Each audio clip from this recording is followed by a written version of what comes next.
Today we're going to install the driver's side sway bar link on this 2015 Toyota Sienna.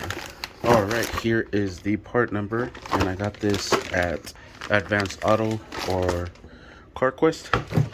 Pretty good. I like their packaging. Came with this plastic here to protect that, and then it came with the nuts on a separate little package here,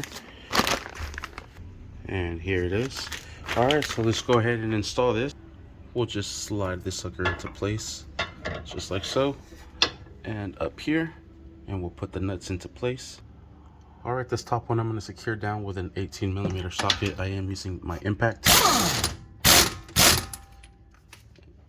and that makes life so much easier. But in case it spins, you'll use a 6mm and an 18mm wrench to secure this down.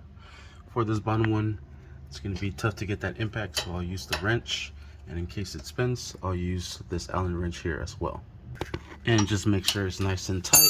And we are set. No more wobble. Now we just have to install the wheel.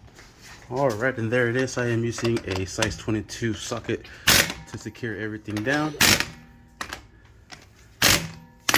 And I already secured everything, but just wanted to show you. And there you have it. And that is how you install that driver's side sway link bar on this 2015 Toyota Sienna LE.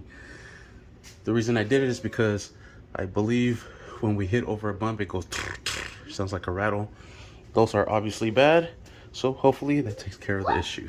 Thank you for watching. Please like and subscribe.